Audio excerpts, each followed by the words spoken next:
If I were to look over the whole world to find out the country most richly endowed with all the wealth, power, and beauty that nature can bestow, I should point to India. If I were asked under what sky the human mind has most fully developed some of its choicest gifts and has most deeply pondered on the greatest problems of life and has found solutions to some of them, I should point to India. And if I were to ask myself from what literature here in Europe may draw the corrective which is most wanted in order to make our inner lives more perfect, comprehensive, universal, and in fact, more truly human alive, again, I should point to India. Max Muller, an Orientalist and an Indian lover, while he addresses the University of Cambridge in the year 1883. A very good evening to all, respected sir, guest of honor, madam, members of the organizing committee, gentlemen and ladies of the house. My name is Yuvraj Singh Thakur and I am here to speak on my idea of Indian nationalism. I am the youngest author of the country to have written a book on political ideology, that is nationalism, forwarded by Professor Pushpesh Pant.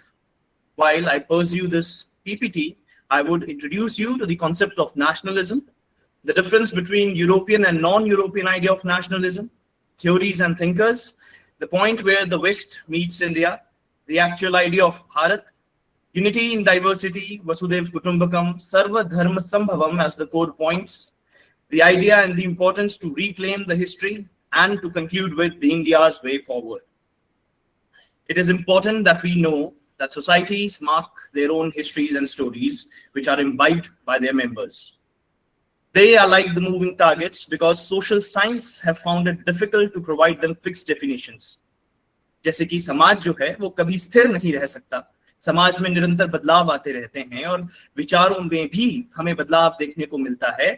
उसी प्रकार से कुछ मुद्दे ऐसे हैं जिनकी परिभाषाएं पूरी रूप से परिभाषित नहीं की गई हैं। Nationalism stands as one such concept. It was the 20th century जब nationalism का आइडिया यूरोप में उमड़ता है और उसके बाद वो यूरोसेंट्रिक रूप से दुनिया के सामने आता है. But still, the world has accepted this idea and it has been the main discourse of worldwide idea of nationalism. So if today we call ourselves Indians, we call ourselves Americans, Malaysians, Mexicans, etc., it is just because we are able to identify with the nation state. The definition has always constantly changed, but with a common notion that talks about the sense of commonality based on language, culture, religion, history, homeland, ancestors, etc. But if I were to define the definition in the terms of nationalism, I would consider it as an unseen current in the social fabric, capable of fostering unity or fueling discord, contingent on how identity markers are invoked and perceived. To understand this, we have the differences between the European and non-European idea of nationalism.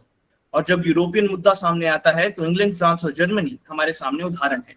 16वीं शताब्दी का England जहां पर feudalism अपने पतन की ओर था, English civil Wars जिसे Wars of roses कहा जाता था, उसने फ्यूडलिज्म पर प्रश्न चिन्ह उठाए। यहाँ पर मेरिट और एबिलिटी को इंपॉर्टेंस मिलती नजर आई और स्टेटस बाय बर्थ डिक्लाइन करता हुआ दिखाई देता है। अपवर्ड मोबिलिटी पूरे समाज का एक चिन्ह बन जाता है और कैपिटलिज्म अपनी तरफ से इस पूरे नेशनलिस्ट आइडिया को कंट्रीब्यूशन देता है।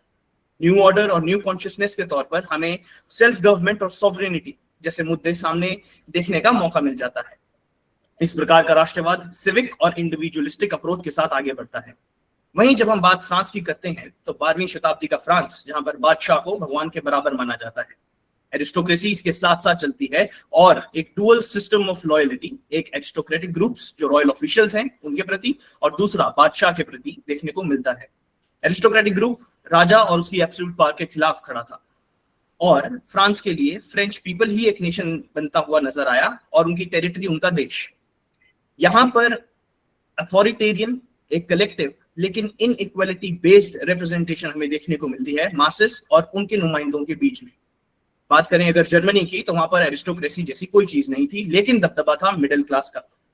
ये मध्यम वर्गीय लोग वो थे जिन्होंने एनलाइटनमेंट के पहले एक सशक्त रूप से अपने आप को उभरता हुआ देखा, लेकिन रेनेसा के बाद इनके इस स्तर में गिरावट देखने को मिलती है। रोमांटिसिज्म भी इसी समय में उमड़ता हुआ नजर आता है, जिसने कम्युनिटी का आइडिया सेल्फ के आइडिया से पहले और उसे ज्यादा प्राथमिकता देना उचित समझा। True community is tied by blood, race and language. This was the idea of the nationalistic approach in Germany. और इनका नेशनलिज्म कलेक्टिव और एथनिक फॉर्म में नजर आता है। अगर हम बात करें नॉन यूरोपियन नेशंस की, तो तीन चीजें हमारे सामने महत्वपूर्ण रूप से आ जाती हैं, जिसमें anti colonial struggles, national consciousness और इंपीरियल एक्सपेंशन। इन तीनों का मेल जोल हमें कहीं ना कहीं देखने को मिलता है, जिस पर बेनेडिक्ट एंडरसन का यह कहना है कि राष्ट्रवाद की भावना एक कॉपी है नॉन यूरोपियन देशों में, जो यूरोपियन आइडिया को निरंतर मॉड्यूलेट करते रहते हैं। ये इस मॉडल को अडॉप्ट करते हैं और इसकी तरीके से ही आगे बढ़ते हैं। और यहाँ पर जो आइडिया ऑफ नेशनलिज्म का सामने आता है, वो एक एंटी कॉलोनियल स्ट्रगल के तौर पर सामने आ रहा है, जो कि कॉलोनियल एलिट्स की सॉलिडारिटी और उनकी फ्रस्ट्रेशन के तौर पर हमें देखने को मिलता है। बहुत सारे विचारक और बहुत सारी थ्योरीज हमारे सामने आई, जिसमें से प्रथम है टॉम नैरेन। इन्होंने अपने पूरे जीवन काल में थ्योरी ऑफ डिपेंडेंसी के आधार पर नेशनलिज्म को डिफाइन करना उचित समझा। पॉल आर ब्रास ने थ्योरी ऑफ इंस्ट्रूमेंटलिज्म यानी यंत्रवाद, इस पर आधारित एथनिसिटी को डिफाइन किया। एथनिक कॉन्फ्लिक्ट इनके हिसाब से एथनिसिटी पर बेस्ड नहीं होते, उनका मुद्दा पॉलिटिकल और इकोनॉमिक कंडीशन से रिलेट करता है।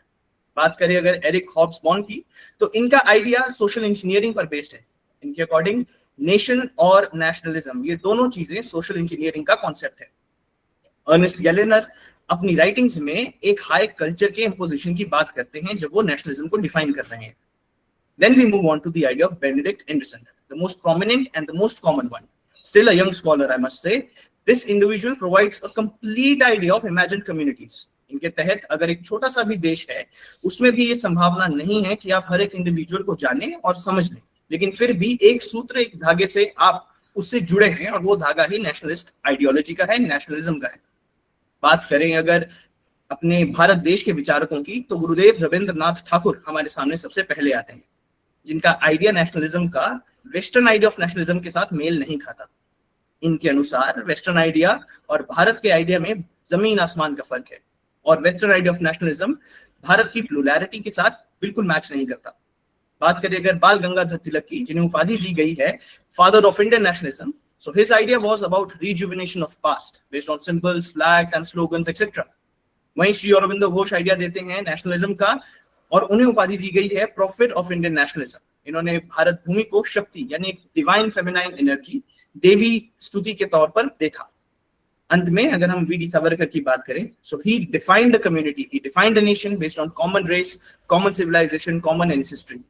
इन्होंने हिंदुओं की डेफिनेशन देने का प्रयास किया है, लेकिन कोई भी ऐसा व्यक्ति जो भारत में रहता है और भारत को अपनी पुण्य भूमि, मातृभूमि या फिर अपनी पितृभूमि मानता है, वो सावरकर जी के अनुसार एक हिंदू है। This has an interesting orientation because the West always has something against the colonized states, and here in this case we have India. So the West always questions the Indian unity, considers it as an artificial construction, जहां पर princely states और religions और castes का एक खिचड़ी पकी हुई नजर आती है, वो भी तब जब अंग्रेज यहां पर आए और वो हमें यूनाइट कर गए। This shall be refuted further in this PPT. Let's go on to the racial superiority component. The racial superiority is their idea to justify their colonial dominance. And this brings me to an interesting notion enumerated by Dr. Shashi Tharoor. So he writes in his book An Era of Darkness, mentioning the time period of 17th, 18th century Mughal Darbar, where the courtier Narayan Singh asks the Mughal emperor, and I quote, "Are we now going to take orders from those who haven't yet learned to wash their bottoms?" So this idea of racial superiority has been summed up very beautifully when it comes to the Indian orientation. इसके बाद Indian character को stereotype करना उनकी एक fantasy रही है, considering Indians as unfit to rule or unfit to govern and considering them goons is merely their ability to judge what's actually happening. अभी तक भारत दुनिया की सबसे बड़ी डेमोक्रेसी है और सबसे सही डेमोक्रेसी भी है।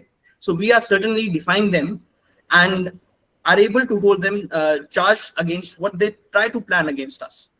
Then we have the idea of delegitimizing the Indian leaders. तो चाहे वो गांधी हो, चाहे नेहरू, चाहे बोस या तिलक, they always delegitimized our Indian leaders and considered them as extremists and dangerous agitators. भले ही बाद में उन्हें रियलाइज हुआ कि Gandhian idea of peace, Nehruvian diplomacy of non alignment, Bose का डर इंडियन मिलिट्री को देखते हुए और तिलक के सामने झुकना शिवाजी या गणपति फेस्टिवल के लिए उनके ऊपर कितना भारी पड़ता है। Lastly we have the dismissal of the Indian knowledge system, जहां पर Indian education, law, science, medicine etcetera इन सबको प्रिमिटिव कंसीडर किया जाता है और बैकवर्ड कहा जाता है तब तक जब तक अंग्रेज आकर हमें मॉडर्नाइज नहीं कर गए। Now we have to understand कि चरक संहिता, सुश्रुत संहिता, गुप्ता काल, Indian architecture, poems, ballads, Mahabharata, Ramayana जैसा लिटरेचर, कालिदास का ड्रामा शकुंतला, ये सारी जो चीजें हैं ये भारत को भारत बनाने में पूरा सहयोग देती है और विश्व के मानचित्र पर भारत को एक अलग रंग से प्रकाशित भी करती है।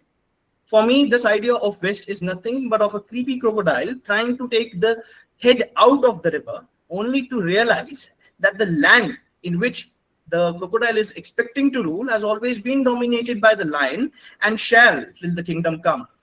Now, I move ahead with the idea of Bharat.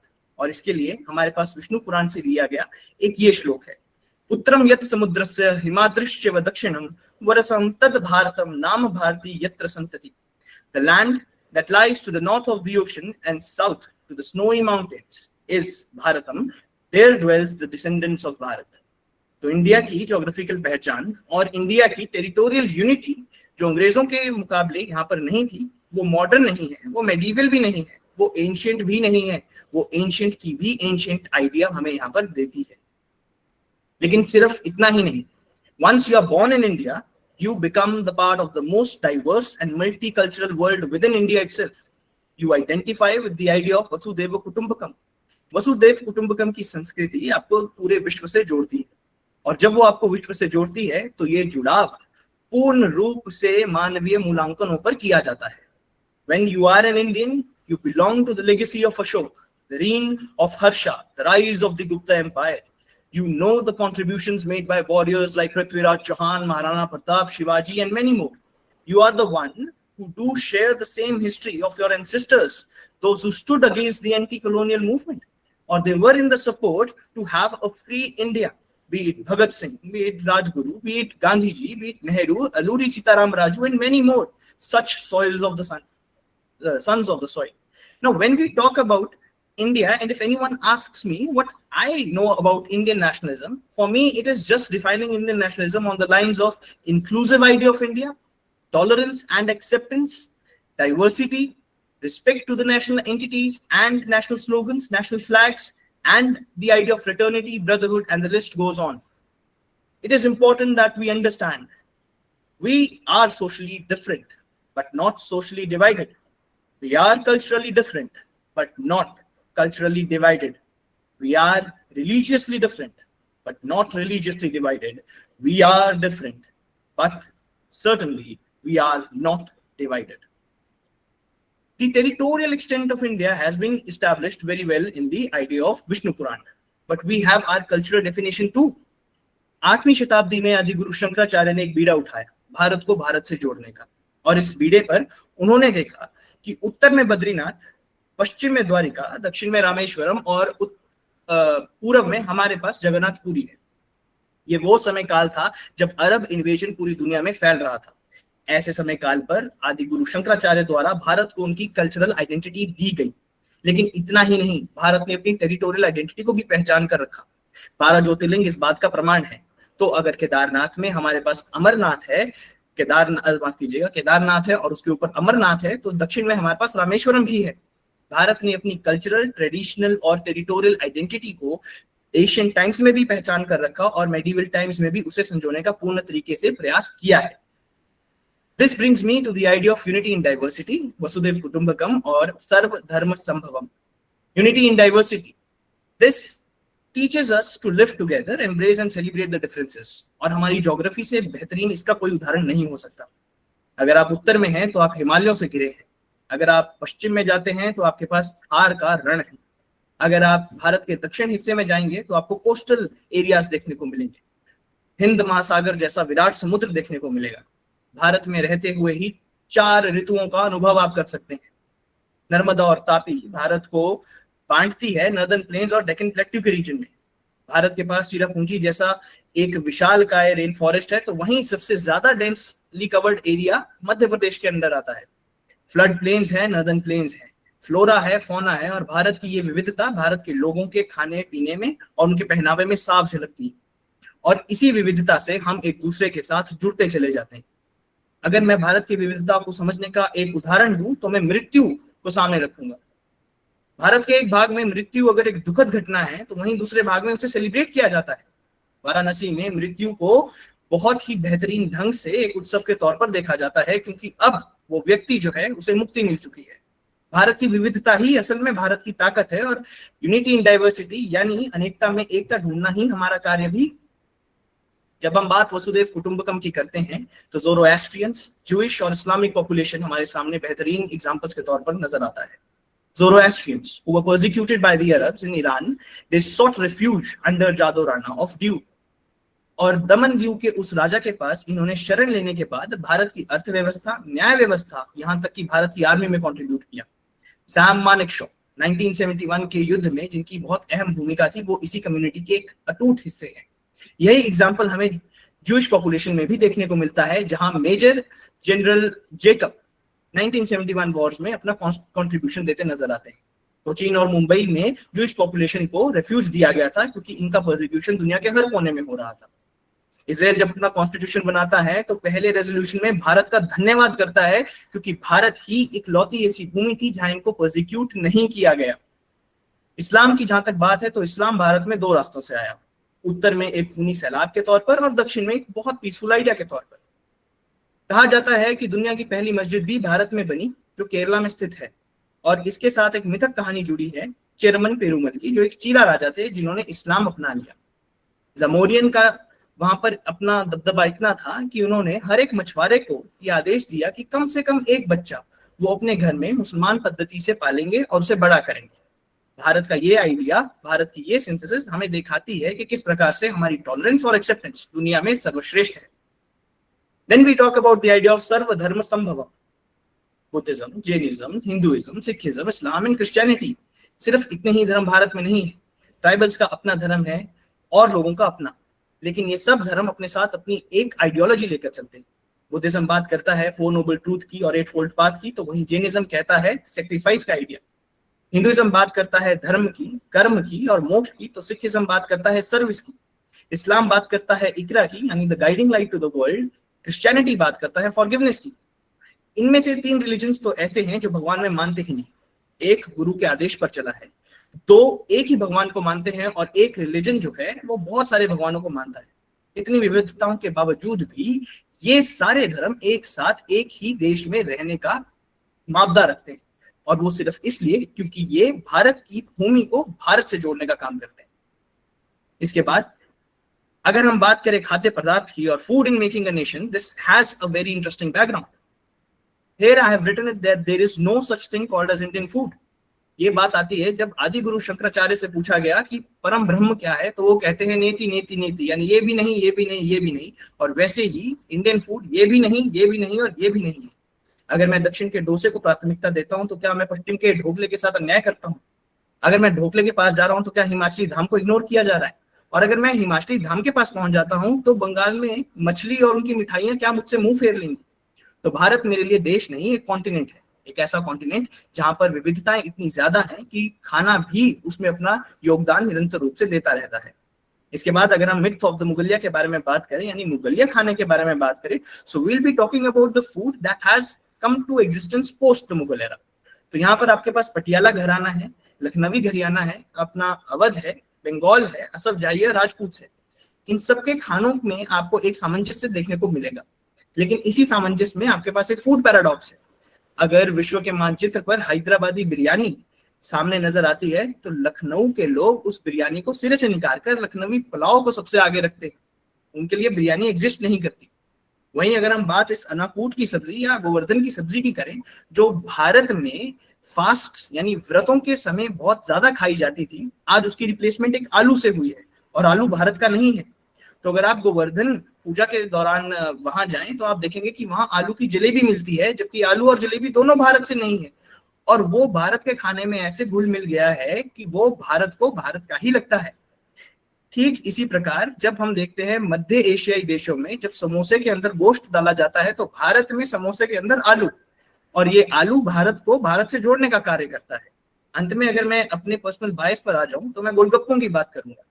गोलगप्पे एक लौता ऐसा खाद्य पदार्थ है जो आपको आपके रेडी वाले से, टिक्की वाले से जोड़ता है, फिर आपको आपकी डिस्ट्रिक्ट से जोड़ता है, फिर स्टेट से, और जब एक बारी आप अपने राज्य से जुड़ जाते हैं तो चाहे आप इसे गोलगप्पा कहें, चाहे कहें पुचका, चाहे माने इसे पानीपुरी या माने इसे पताशे, इसके चटकारे आपको एक दूसरे से जोड़ने में निरंतर सहायक रहेंगे। इसके बाद if we talk about the idea of foreign invasions, India has always been open to the foreign invasions, be it the ancient times, be it the medieval times, and certainly in the modern era as well. We talk about the Islamic invasion, and this has certainly been quite devastating in the orientation. The idea has been about religion being the forward sword, and once religion has entered into the main domain, it has led to huge bloodshed. तो वो सोमनाथ हो, चाहे मथुरा हो, चाहे अयोध्या हो, चाहे कन्नौज हो, चाहे अजमेर हो, चाहे वाराणसी हो, वहां पर धर्म के नाम पर डिस्ट्रक्शन हमें देखने को मिलती है। जजिया जैसा टैक्स जो एक धर्म को टारगेट करके लाया जाता है, वो हमें यहाँ पर उजागर होता हुआ नजर आता है। इसके बाद अगर हम बात करें कि डाइकोटमी क्रिएट होती है, तो वो डाइकोटमी डिफरेंट आइडेंटिटीज को इनिशिएट करती है, जहां पर दो अलग अलग संप्रदायों को अलग अलग ही माना जाता है और समावेश पर प्रतिबंध लगा दिया जाता है। इसी बीच कुछ दर्शन ऐसा निकल कर आता है जो दारुल इस्लाम, दारुल हर्ब, इन सारी चीजों के साथ जुड़ा हुआ होता है। और मॉडर्न हिस्ट्री में इसका कॉन्टेक्स्ट हमें उर्दू नेशनलिस्ट आइडिया के साथ देखने को मिलता है, जहां पर एक भाषा आपके धर्म को परिभाषित करती है और एक डिवीजन सामने आ जाता है कि हिंदी हिंदुओं की रही और उर्दू मुसलमानों की। ये आइडिया ऑफ इंडिया के साथ मेल नहीं खाता। लेकिन इस दौरान भी we had the shields and the swords who protected not only the culture of India but also its tradition. बात करें राजपूतों की, सिखों की या मराठों की, their contribution has been immense and history certainly has not been kind to them. So be it the sacrifice made by Rana Amar Singh, Durgadas Rathore, Maharana Pratap and Bappa Rawal, we have the Rajputs, those who restricted the foreign invasions from 712 to 1192, और उसके एक साल के बाद पूरे भारत पर एक foreign राज स्थापित हो जाता है।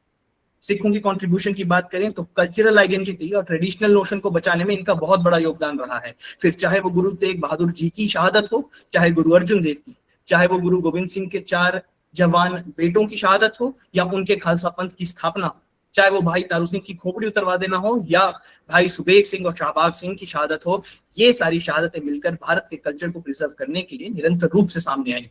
बात करें अगर मराठों की, तो मराठा ही वो शक्ति थी जो मुगल काल में उनके पतन होने के बाद भारत के राजनीतिक परिप्रेक्ष्य में उभर कर सामने आई।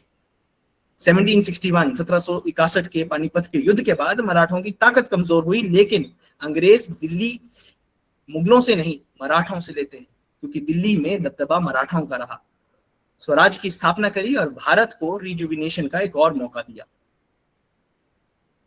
As a writer, as an author, as an academician, and as a student, I have certain questions. And this directly is associated with the idea of Bharat Ek Khoj, the oldest serials that we have ever witnessed. यहाँ पर अगर आप पहला इस चित्र को देखेंगे तो पाएंगे यहाँ लिखा गया है the tax was a burden of poor, और उसके नीचे है however the real reason was economic. ये जजिया के बारे में बात हो रही है और यहाँ पर poor शब्द का इस्तेमाल किया जा रहा है। This was not a tax on poor, but the tax on Hindus, per se non-Muslims, number one. Second talks about the idea was economic. No, the idea was religious. Had it not been religious, Article 25 से लेकर Article 28, right to freedom of religion में जजिया जैसे टैक्सों का abolishment नहीं देखने को मिलता हमें हमारे कॉन्स्टिट्यूशन में। Then we talk about Abdul Razzaq. Abdul Razzaq एक ट्रैवलर हैं जिन्होंने कहा कि विजयनगर एम्पायर उनको बहुत पसंद आया और दुनिया में शायद सबसे बेहतरीन है।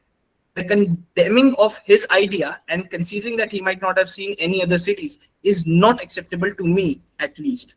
लेकिन जो सबसे दुखद है वो ये लास्ट पिक्चर है where this protagonist who plays the role of मान Singh says had to live and die like fugitives. भगौड़ों की तरह जिए और भगौड़ों की तरह मर गए। These derogatory lines have been used to signify the idea of Maharana Pratap and Rani Durgavati, जबकि हिस्ट्री इसका साक्ष्य है कि हल्दी घाटी हारने के बाद सिर्फ चित्तौड़गढ़ रह गया था महाराणा प्रताप के पास, जो वो वापस नहीं ले पाए। उसके अलावा उदयपुर और अपनी बाकी रियासत उन्होंने वापस ले ली थी। So Bhagoda the word fugitive is not certainly acceptable to me per se. The history has its questions, and these are the timelines where I have adjusted some. First, we have the idea of Ashoka. Ashoka has been considered as great. Now, this is a very recent and socialist idea to consider Ashoka the Great. Had Chanakya been here, he would have bashed his head on the wall, considering Ashoka the Great. The reason one is, Ashoka के पास सबसे बड़ा राज्य था. मौर्य साम्राज्य अशोका के time पर सबसे बड़ा था. इन्होंने वहां पर अपनी आर्मी कम की. उसके बाद इन्होंने अपना खजाना खाली किया डोनेशंस के नाम पर, और अशोका के इंतकाल के बाद मौर्य साम्राज्य घुटनों पर आ गया क्योंकि उनके पास अपने आप को सस्टेन करने के लिए रिसोर्सेज नहीं बची. Second picture is about Pushyamitra Shunga, who is considered to be as the butcher of Buddhism, and that historically does not stand true. K.K. Muhammad अपनी testimony में ये clear करते हैं that there has not been a single evidence which can suggest that he was the butcher of Buddhism and he destroyed the stupas. Rather, the events are certainly contrary और contradictory in orientation, जहां पर इनके support की बात आती है.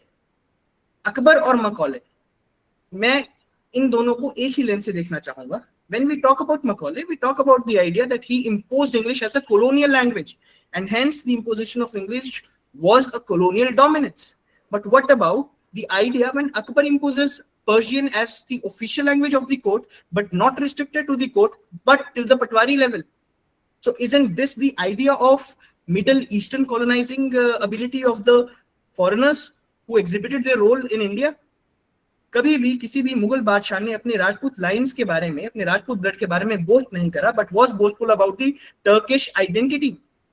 Neither the Rajputs have ever recognized their relationship with the Mughals in that orientation. और ये मुझे अपने अगले सवाल इस गंगा जमनी तहजीब के बारे में पूछने पर मजबूर करता है.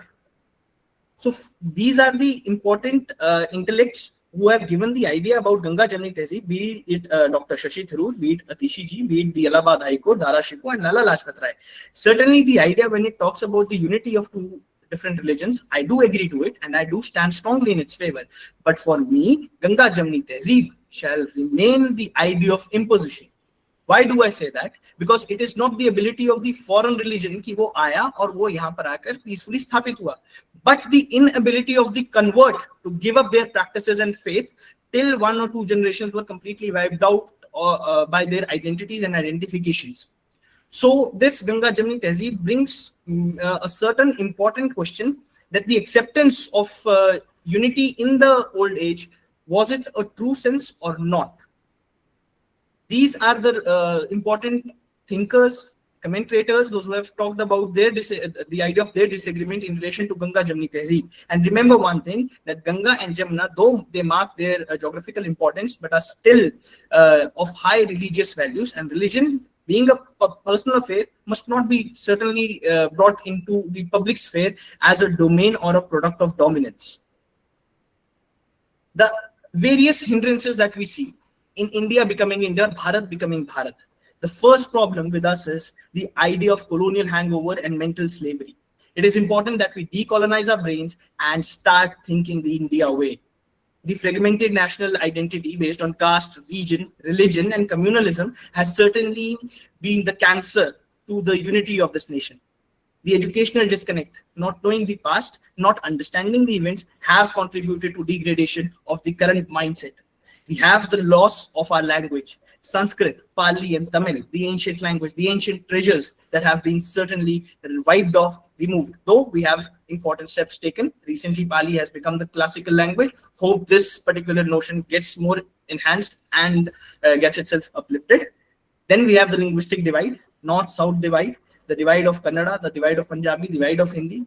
This has also been a problem, and the weak institutional supports to the indigenous knowledge by not supporting the idea of yoga, by not supporting the idea of Visheshika philosophy, be it Ajivika philosophy, be it the Nyaya philosophy, etc. We have to reclaim these things from our past.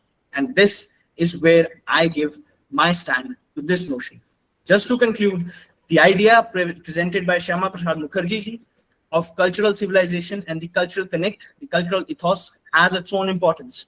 He completely criticizes the idea of Western unity and the territorial expansion or the territorial idea of nationalism, and advocates for a more cultural dominions as well as the more cultural ethnic connect with the people. So he imagines India as a nation where minority and majority lives together, where no one is exceeding each other's rights, and they have their strong cultural roots embedded. Beautifully explained by Mr. B.R. Ambedkar, who put some serious questions about the importance of history, considering it as a cultural connect. providing the difference between the country and the nation, where country is geographical and nation is cultural, and talks about the idea of what a nation is. So for him, it is the people plus the country, geography plus the people, environment and the subject. For him, all make a nation. He talks about the idea that we have to make peace with our past, come to a present consensus, and look to a brighter future. Only then we'll be able to establish ourselves as a nation. So to conclude, I would like to put forth the idea that I have always presented and abided by, that the idea of India is the potential today. Our nationalism must be anchored in unity and not division. Promotion of inclusion and not exclusion. Encourage all identities and privilege none. Encourage growth and uplift the downtrodden. It must be celebrated as a sense of belonging, not hostility to another. Above all, our nationalism must give us a hope and not fear. Only then we'll be able to look a questioner in the eye and say with upright stance and uplifted gaze, "This is my nation, and I'm proud to say that I am an Indian." Thank you.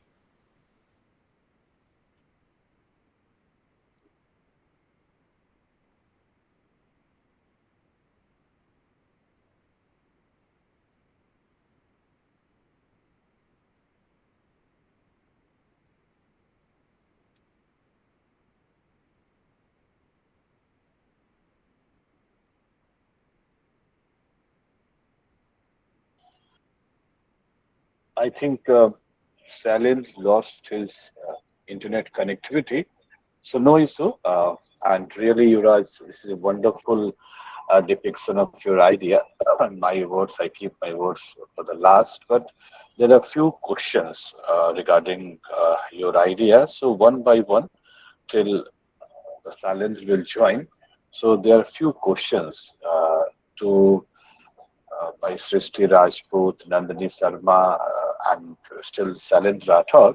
So firstly, I'll ask this question by Srishti Rajput.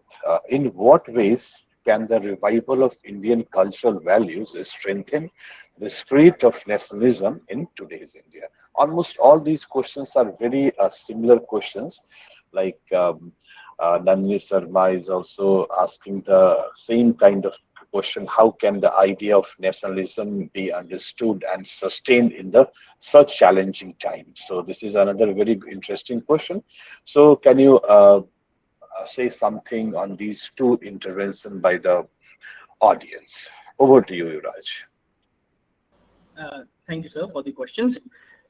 So basically, what I can make sense out of these, it is about how strongly, by emphasizing on our past and the achievements that we already had, we can build a strong and strengthened idea of nationalism and nation for say. And for the second question, it is about how we can cultivate the nationalistic interest in the current scenarios. So first of all, it is important that we realize that inclusivity is the only subject in the contemporary times where we can exhibit what we are truly. So I would like to quote one of the most important thinkers of our time, Swami Vivekanand. So when he's in Chicago, he speaks about the idea of acceptance and tolerance. So these are the first two aspects where we have to put our focus. Secondly, we need to understand that constitutionally abiding by the law of the land and considering the Indic ethos as the primary source of deriving the idea of India is really very important. So it doesn't bother anyone what I feel as an Indian or what you feel as an Indian.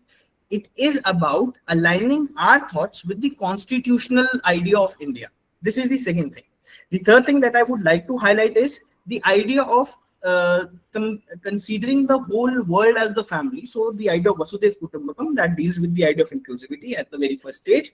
Secondly, the idea of being flexible enough, the idea of being not so rigid, and the idea of making peace with the past again becomes important. So identifying the cultural lines of the land, identifying the basic ethos, the Indic ethos, and also looking for the solutions of the home problems within the home rather than reflecting outside. So first, let us see the Indic Pitara. If that Pitara has the solutions for us from the past ideas, we should inculcate them rather than looking outside. So this brings me to the idea of decolonization, and also to understand it in a very simple sense. It is the nation first and shall always be first. And to the second question, sir, to the contemporary issues, वैसे तो फिरदौस से मेरा मिलना इस गली कूचे में होता नहीं, but it brings me to Raj Kapoor's famous line. And if I were to associate it with the idea of globalization, कि मेरा जूता है जापानी, ये पतलून इंग्लिशतानी, सर पे लाल टोपी रूसी, फिर भी दिल है हिंदुस्तानी. So it is all about the soul, it is all about the heart, where it belongs, it clicks and it identifies. So that's what I'll be saying. All right, Yuvraj. Shailendra could not join us because of some internet connectivity issues.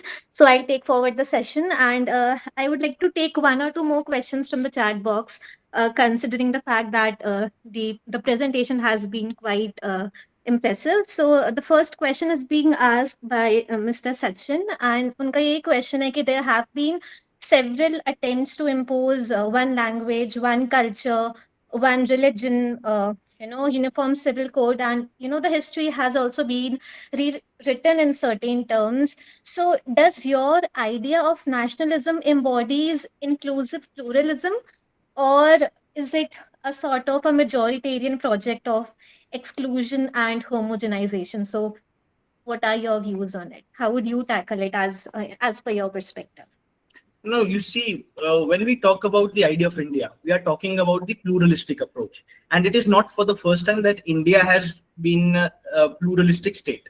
So if you go back to the ancient time, you will find that there were differences present. There were three important sects: Buddhism, Jainism, and Hinduism. Within Hinduism, we had the Vaishnavas, we had the Shaif, we had the Shakti, and other things. So the idea of India cannot be based on the idea of majoritarianism, that is for sure. Secondly, when we talk about India, we are talking about a थाली, और वो एक ऐसी थाली है जहां पर हर एक प्रकार से आपके पास अलग अलग सब्जियां हैं, और वो सारी सब्जियां जो है वो एक इंडिविजुअल की स्ट्रेंथ के लिए एक बैलेंस डाइट का काम कर रही हैं. So India can never be defined on the majoritarian lines. India has to be defined on the pluralistic aspect. So this pluralism is really very important to understand what India is.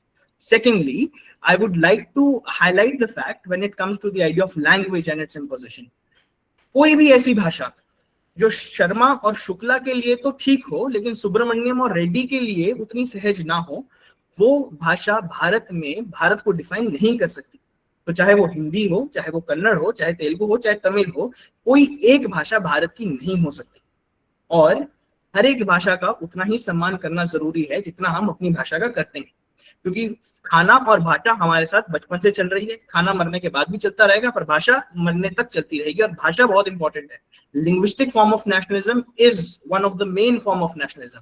और भारत के इतिहास में अगर आप देखें तो जो division है भारत का, वो हुआ है लिंग्विस्टिक आधार पर, और वो भाषा को बचाने पर ही बात करता है. तो भाषा हमारा अपना जो अपनी तरफ से कंट्रीब्यूशन हो सकती है. I believe it is just that as a North Indian I am keen to understand the languages of South, and as a South Indian they not the South Indian but Indians from the South, they start leaning towards a bit of Hindi. But domination of majority, domination of a language, domination of homogeneity is not certainly what I abide by. And to the last part that talks about uniformity, uniform civil code पर बात करने से पहले it is really very important that we understand the blueprint, क्योंकि मेरा ये मानना है जब तक ब्लूप्रिंट नहीं आएगा उस पर बात करना एक तर्कसंगत बात नहीं होगी. It shall not be rational. Second important thing in this relation is uniform civil code बात करता है आपके पर्सनल लॉज में यूनिफॉर्मिटी की, क्योंकि पब्लिक लॉज में तो यूनिफॉर्मिटी ऑलमोस्ट हर जगह पर देखने को मिल जाती है. पर क्या एक रिलीजियस इंस्टीट्यूशन पर सेक्युलर प्रिंसिपल्स लगाना ठीक रहेगा? क्योंकि अगर ये ठीक है तो क्या सेक्युलर इंस्टीट्यूशंस पर रिलीजियस प्रिंसिपल लगाना ठीक होगा? So there has to be a blueprint before commenting on this, and there has to be a proper understanding of the subject if we talk about uniform civil code, though uniformity is desirable and I do abide by that and stand on that. All right. So that is definitely the fact that pluralism will be the one that shall recognize the interests of diverse groups, cultures, and identities that exist in this domain of ours. One last question that is being asked by Gurlab, and I think it also aligns with the previous question. So we would just like to have your quick comments on it. So the question is, if Vasudhaiva Kutumbakam affirms universal kinship beyond boundaries, so how do we reconcile rejecting Ganga Jamuni Tehzeeb, which is arguably its most tangible historical expression? So don't you think it creates a paradox which upholds philosophical universalism while also denying its lived pluralistic form? So again, the idea of pluralism is, yeah, brimming No, up. Yeah. see, first of all, the word reject is in itself a very strong word. So I do not reject it. I might say that it is a mythical orientation, so to speak, or it might be said that I disagree to this particular notion, considering the historical evidences for my own self. But that does not cut out the ability or the idea to hold a particular discussion, to hold a forum where we can have all these sort of discussions, because it is important to define some words that we use on a regular basis. Ganga जमनी तहजीब एक है, secularism दूसरा है, uniformity तीसरा है. तो ये इंपॉर्टेंट शब्द है जिन्हें डिफाइन तो करना बहुत ज्यादा जरूरी हो जाता है. Now the idea of Vasudhaiva Kutumbakam और गंगा जमनी तहजीब. वसुदेव कुटुंबकम दुनिया को अपना घर और खुद को उस घर का पार्ट मानने की बात करता है. गंगा जमनी तहजीब भी दो रिलीजन्स के सिंक्रोनाइजेशन की बात करती है. और मैंने कहा कि नेशनलिस्टिक सेंस में ये बिल्कुल सही है, and I do stand and abide by it. लेकिन जो कॉजुअल फैक्टर्स हैं, जो फैक्टर हैं कि ये पीसफुल रहा, ये ऐसा रहा, ये वैसा रहा, वो फैक्टर्स जो हैं वो हिस्टोरिकली तर्कसंगत नहीं है. So for this idea I will borrow the insights from Ambedkar, जिन्होंने कहा कि we have to make peace with the past. तो अगर 50% भारत की जनसंख्या के लिए औरंगजेब जो है वो वली है, एक हीरो है, और 50% के लिए वो एक विलन है, तो वो नेशन जो है वो कभी भी फ्लरिश करने की कगार पर नहीं रह सकता. उस नेशन को अपने पास्ट के साथ एक सिंक्रोनाइजेशन बिठानी पड़ेगी, एक पीस एग्रीमेंट करना पड़ेगा, एक्सेप्ट करना पड़ेगा, और उस एक्सेप्टेंस पर आधारित अपने विचार आगे बताने पड़ेंगे. करंट पॉलिटिकल डायनामिक्स के आधार पर पास्ट के हीरोज और विलन्स को कंसीडर करना एक बेवकूफी होगी, उससे ज्यादा कुछ नहीं. और यहाँ पर ऑब्जेक्टिविटी की बात आ जाती है. Lastly, when it talks about the idea of being paradoxical in nature और upholding the idea of universalism with denial of the pluralistic form, it is certainly not so much into the denial of the pluralistic form. Homogeneity is a denial, whereas the questions on these ideas are not. So questions are to be questions, not the blames. The blames are to be considered as something that is completely coming out of the idea of defaming or pulling someone down. So it is in our interest that we question certain notions. It is in our interest that we hold such discussions further, and it always remains in our interest where we have the open discussions for the sake of discussion and not for the imposition of a particular propaganda that we always see. And to just conclude, मैं अपना example देता हूँ. I wrote this book when I was 20 years, or when I was of 20 years. So it was 2023 when I wrote this book. As I gave it the name Bharatiya nationalism, I was termed as a rationalizing right-wing extremist individual who is talking about Bharat, Bharat, Bharat. Because that time the debate between India and Bharat was quite prominent. So that is not where we talk about the rationality. So rationality comes with the idea when you are ready to listen to what the other individual has to say, accept it, and then be on the agreeing or the disagreeing side. So that shall be the whole crux of this particular question. Thank you so much, Yuvraj. And I believe that you have perfectly navigated the nuances of nationalism in today's global context, not with a linear lens or a linear approach, but rather from a multifaceted approach, including all those theorists and also the ideas that you talked of. So, a very thoughtful and much thought-provoking question and answer session that was. We also have one last question that we ask to all our speakers, which is about elaborating about your experience with the platform. So how was your experience with GSTS, and what would you like to say about the journey with the team? See, the experience was really nice, and I do have a personal connect with the GSTS. 7th February is the time of when GSTS comes into existence, and eventually it is also the time when I come to existence. So there has been a connect in a quite romantic terms to be termed in the Rose Day that we celebrate. But when it comes to the idea of the support that I got here, I genuinely am completely thankful to the whole team of GSTS for providing this platform, because I seek such platforms just to speak my heart out. I thank Sir Dr. Manish Karamwar for providing this opportunity, and the team that has always been quite supportive of the idea and has also helped me navigating through this particular notion. And also I would like to thank Sir per se again, and Ma'am Akriti, because they were the ones who gave me important insights in relation to this whole PPT concept. And I hope, sir and ma'am, that I was able to bring in all the ideas that you have said. So thank you so much, and I wish best of luck.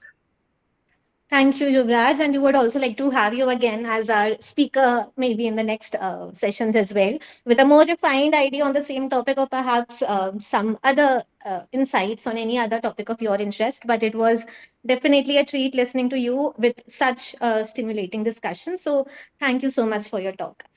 Proceeding further, it is now again time to invite our honorable chief guest for today's session.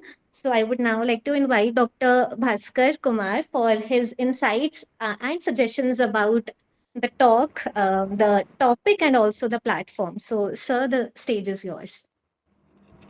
Am I audible? Yes, sir, you are. जब ये talk शुरू हुआ था तो इन्होंने युवराज जी ने Max Muller के कुछ कोटेशन से शुरू किया, तो मैं थोड़ा सा मतलब वो सोचने लगा कि आखिर इसने यहाँ से क्यों शुरू किया।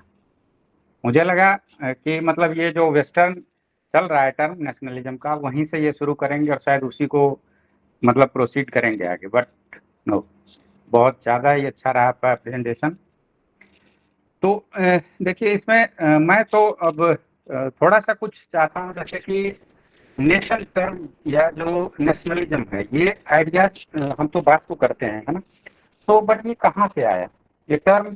क्या शुरू से मतलब आपने इंडिया के कंटेक्स्ट में बहुत ही अच्छा समझाया कैसे एक नेशन यूनाइट होता है, किस तरीके से चीज़ें, ऋतुओं को जोड़ा, हर चीज़ को आपने जोड़ा, खाने से लेके पर्वत से लेके और नदियों को जोड़ा, सब कुछ को जोड़ा। बट ये जो टर्म इवॉल्व हुआ था, ठीक है, ये लैटिन वर्ड से इवॉल्व हुआ था, जिसका जो कि वर्ड था नेशियो, नेशियो, है ना, और वो एक्चुअली जो वर्ड इवॉल्व हुआ था उसका मतलब था समथिंग बॉर्न। और जब वहाँ के लोग जो थे, जो मतलब रोमन एम्पायर के लोग थे, वो इसे नफरत मतलब उसके लिए बोलते थे जो कहीं और से मतलब कहीं और जो जन्मे हैं और वो आके रोमन एम्पायर में रह रहे हैं, तो वो एक नफरत से ही इस शब्द का जन्म हुआ है ना। तो एंशियंट टाइम में ये यहीं से शुरू हुआ था। मेडिएवल टाइम में जब आप देखेंगे तो इसको जनरली जो डिफाइन किया जाता था वो कैसे, ज्योग्राफिकल रीजन एंड लैंग्वेज से। लैंग्वेज से आपने भी बहुत अच्छा बताया, अभी बहुत ही अच्छा बताया कि किस तरीके से मतलब साउथ नॉर्थ वाले क्यों मतलब एक दूसरे के भाषा को जानना चाहिए, और अगर भाषा को हम जानेंगे तभी हम जुड़ पाएंगे एक एंटिटी के रूप में, तभी हम जुड़ पाएंगे एक रीजन में, तभी, क्योंकि भाषाओं के आधार पे कई देशों का निर्माण हुआ, ये आप भी जानते हैं। बेनेडिक्ट एंडरसन की भी बुक जो वो इमेजिन कम्युनिटी है, उसमें भी उन्होंने लैंग्वेज की बात की है।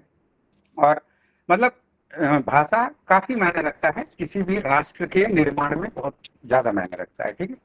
इसके बाद जो ये नेशनलिज्म है, इसमें क्या हुआ, धीरे धीरे टर्म्स फ्यूज होते गए, टर्म्स जुड़ते गए। क्या जुड़ता गया?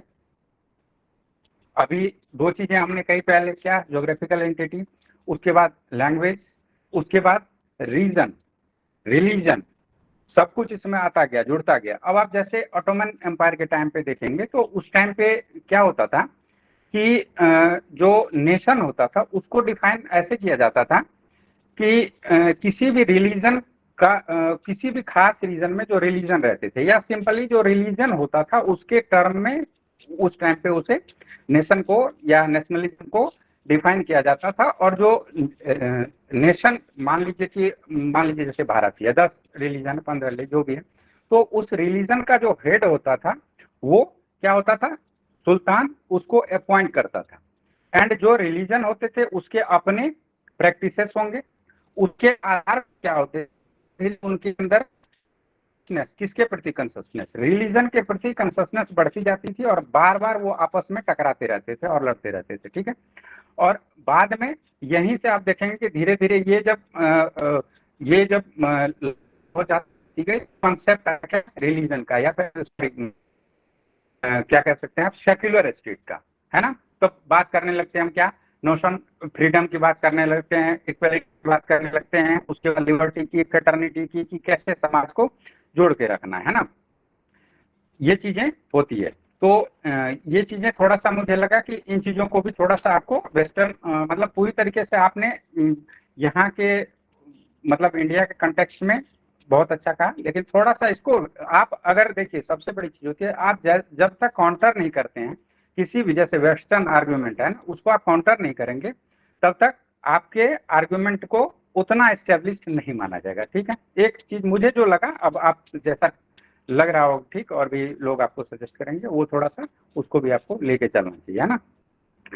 तो नेशन, एक तो दो चीजें होती है इसमें, होता है क्या कि दो सब्जेक्ट, एक होता है ऑब्जेक्टिव, ऑब्जेक्टिव चीजें जो नेशन के साथ इंक्लूडेड होता है, वो क्या क्या होता है, कई सारी चीजें अभी बताई, जैसे टेरिटरी हुआ, लैंग्वेज हुआ, कल्चर हुआ, इकोनॉमिक लाइफ हुआ।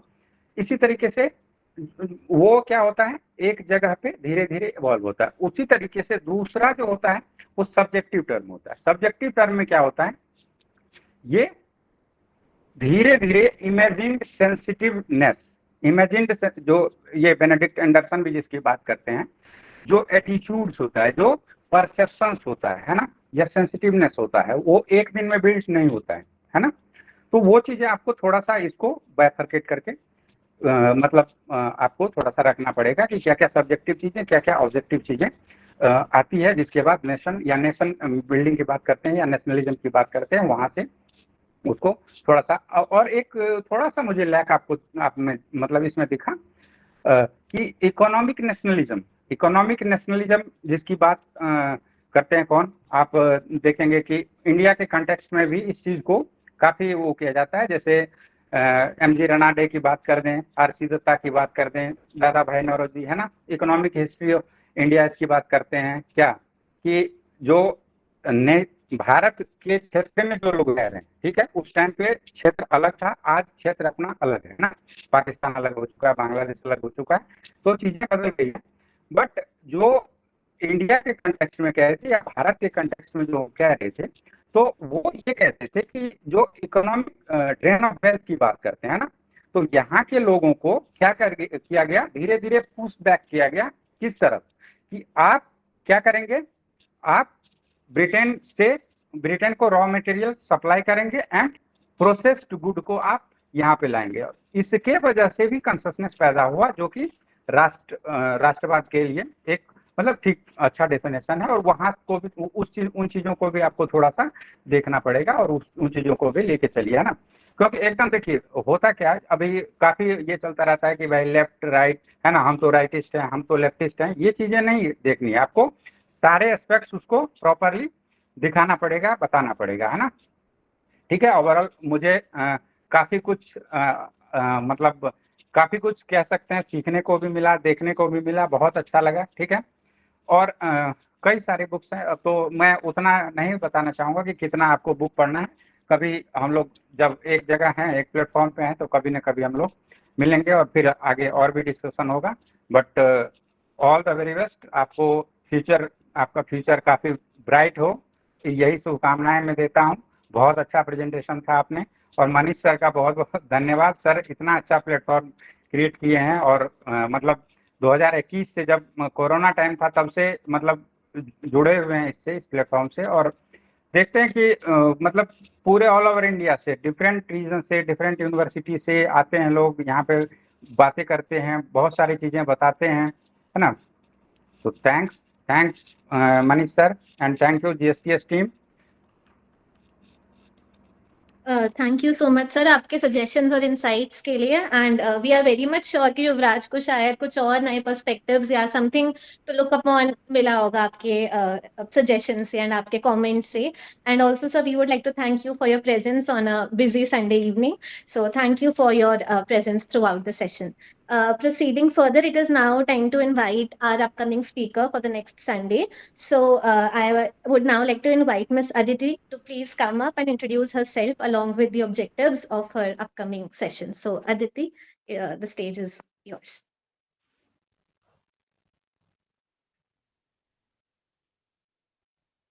Are you able to see my screen? Uh, yes, Aditi, the screen is visible.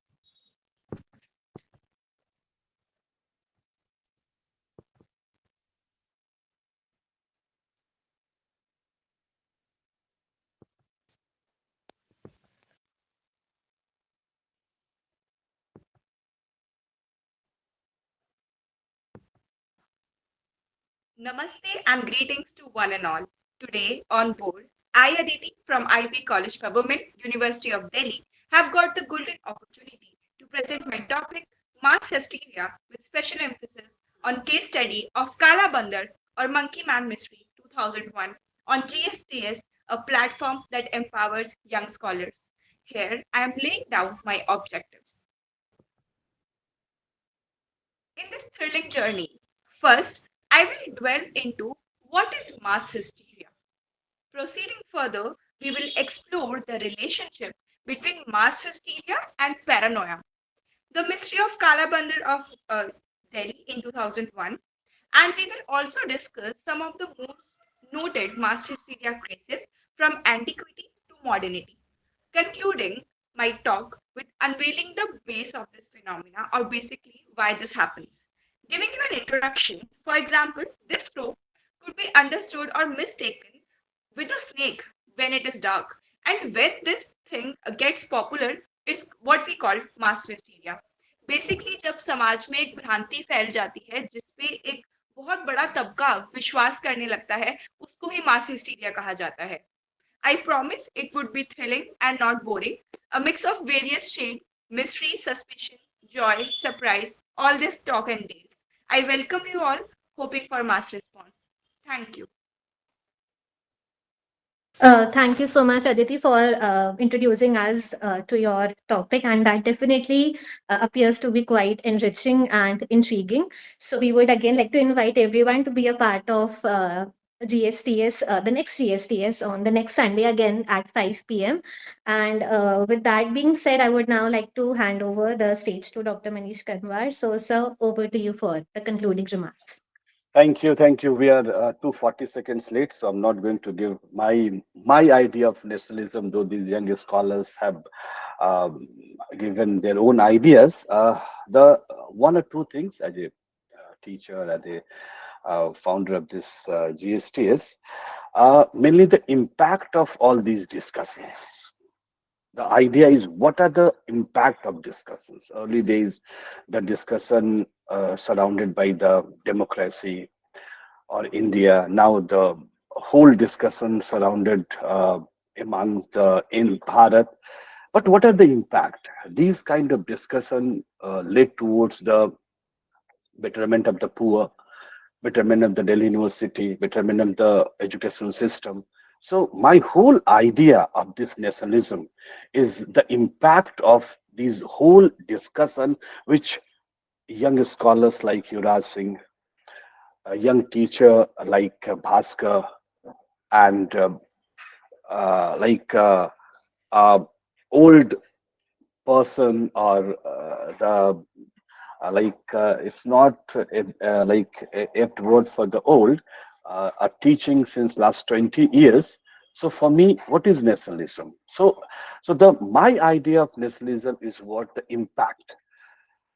Discussion काफी हुआ, पिछले 70 सालों से डिस्कशन हो रहा है, and still we are not having our own production house for the cars, own production house of the Vishwaguru. So absolutely fine. Whether India, whether Bharat, discussion is going on aptly and the brutal way to fruitful our future. But the impact is the most important thing. How impactful of Yuraj's voice contemplated into the result or not, and how the strong voices of Bhaskar it's contemplated toward the impact or not. This is my idea of my nationalism. So, jo jahan hai, that means I am teaching at Department of African Studies.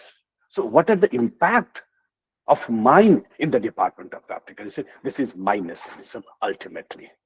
So sorry, maybe I diverting the whole issue because India बहुत बड़ा है और bending and Anderson के बाद शायद India में implement नहीं होती होंगी या होती होंगी, I don't know. But my idea of nationalism, where you are trying to improve the situation. Now you improve the situation of the Delhi, you improve the situation of the India, and you improve the situation of the world. This is my kind of nationalism. Thank you, Yuvraj Singh Thakur. Your wonderful depiction, energetic, as well as the idea of Dr. Bhaskar, and all the my listeners, all the my colleagues from the different college, and every day we have a challenge for them. Still, after 5 years, we have a challenge to how we settle down the electronic media amicably. This is my nationalism into 5 to 6. This is the challenge of mine, how we show the people, unwanted people, do not interfere our whole discussion. This is our challenge for 5 to 6. So challenges are very small. Get together and fulfill our dream. Thank you again, all my colleagues from Samral College Evening, Principal, IQC in charge, and all my graduate, postgraduate, UG and PG and PhD students, those who are coming and giving Yuvraj Singh Thakur a very good understanding and very good voice for his wonderful depiction what is nationalism, what is India, and what is Bharat. So this is time to, and thank you, Salendra, and thank you, Samriddhi.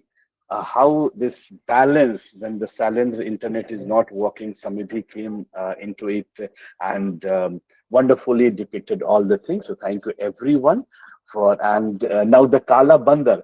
After teaching 20 years, I never heard this word. Yes, I know the monkey man, and thank you, Aditi, for giving me this Kala Bandar. The word you, that's why I'm smiling. So looking forward to your idea about the monkey man. Yes, this is a very interesting thing, but the Kala Bandar, even still. So what I'm trying to say, every GSTS will give you something new, just like Yuvraj Singh Thakur's idea about the Bharat. But don't forget India also, Mr. Yuvraj Singh Thakur. Thank you very much. All the best. Have a nice day. Thank you.